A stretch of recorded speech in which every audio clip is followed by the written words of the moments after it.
Hey guys, as I said, I'll be here. Today's the next day from the video. I'm a little bit nervous because I'm using the back camera for the first time for video. Normally I always use the selfie camera. So there's a TV behind the phone and I'm just basing everything off the reflection of the TV. So I don't even know what I look like, anything. I just thought I'm just doing this one take. Okay, it's not gonna be a one take, but yeah, because normally I have the camera in front of me, I can do stop and start. So if the quality is better because I'm using the back camera, let me know in the comments. And yeah, let's just get straight into it. I have a question. So basically, have you ever thought like the food is the same price, but it's getting smaller or it's getting more expensive and you're paying for the same stuff? Sorry, I don't even know where to look anymore because normally I always see myself, but now I'm just looking at the back of my phone. And I'm just like, I'm so sorry. Yeah, so have you noticed that like the bag of chips have more air in them, or your chocolate is getting smaller, but you're paying the same price, or you're paying the same, or you're paying the same price, or you're paying for the same product, but you're paying more money. This is called shrinkflation. So basically it's inflation and shrink. So like shrinkflation is two words.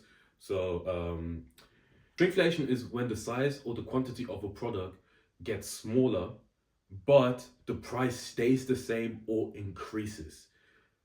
It's crazy, right? That happens a lot. And it's a new phenomenon.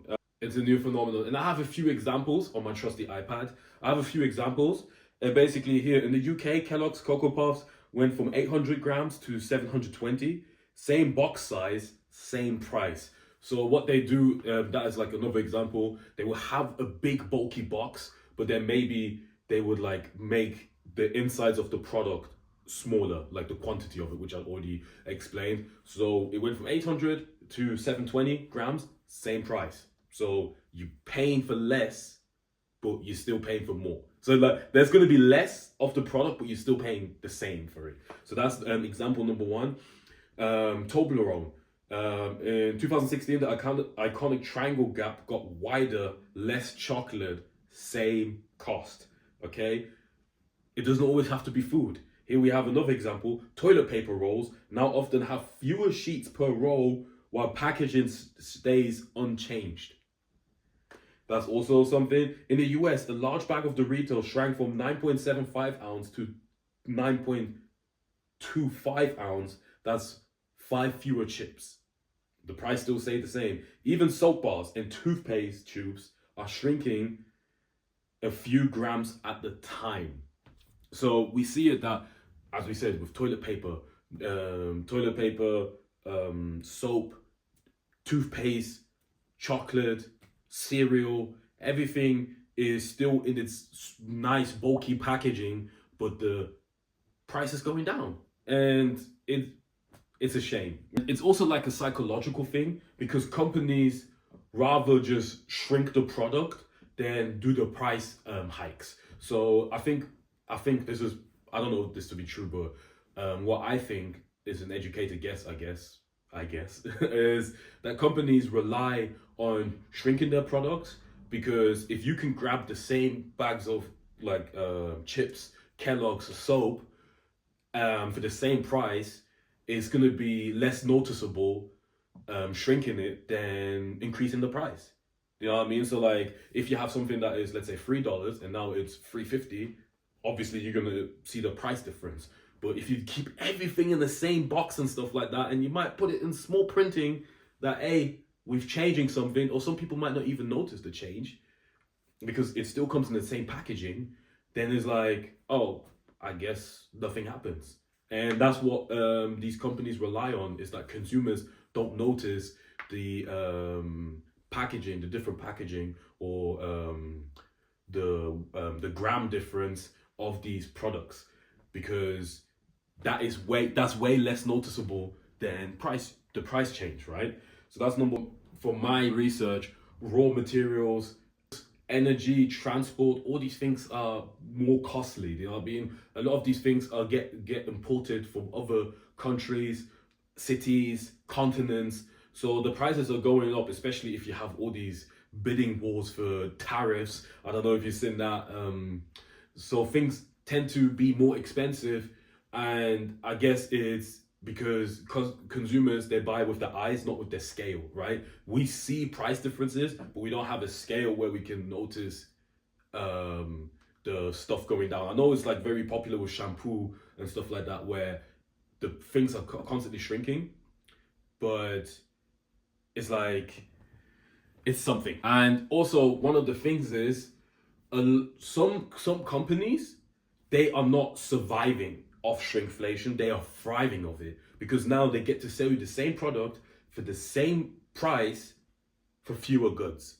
Do you know what I mean? So they get to do that, and on some of them they just shoot the price up. Do you know what I mean? Because some people, some companies believe their product cannot be like what do you call it, compete with. Some people, they really need certain products, and you can't compete with those because those are like people's essentials. But a lot of companies, they thrive off shrinkflation because now they get to produce less for the same amount of money. So it's more profit, and it hurts us, the consumer, because now it's like, okay, things are getting more expensive. Not a lot of people are like getting money like that. So it's a messed up situation that, you know, at the end, it's like companies are trying to maximize profit by making consumer goods less, like shrinking them, or keeping them the same size and just, what's it called, charging more money. I have some research here as well. According to Bloomberg, in 2022, Nesco and PepsiCo all reported record profits while their products shrank. Some people like to call this greedflation. You know what I mean? They call it greedflation because these are like $1 billion, some of them even $1 trillion companies who are like trying to squeeze you out of like maximum profits for what? For like making Kellogg's 80 grams less. The thing with shrinkflation also is like, right now there's a lot of like the rise of living cost is like just constantly going up. Wages are very stagnant, and the economy is very, you know, is fluctuating. So I think shrinkflation is a bigger issue because there's so much going on in the economy, and then the things that you rely on for eating and stuff like that, stuff like your essentials, let's say food, drinks, snacks, or whatever you need, like people are just trying to squeeze you as much as you can. And I think it's way deeper than, let's say, snacks and food and soap and stuff like that. I think it's an issue because as people, a lot of people are already struggling with so many things. And as I said, for example, if you live in Europe, prices of petrol, some people call it gas, right? Petrol and electricity and stuff like that, these things are constantly going up. There's so much like, there's like, the economy is in stress. And now you also have to worry about the things that you feed yourself, that you feed your family. Now you are being put in a corner where you essentially pay more or the same price for less.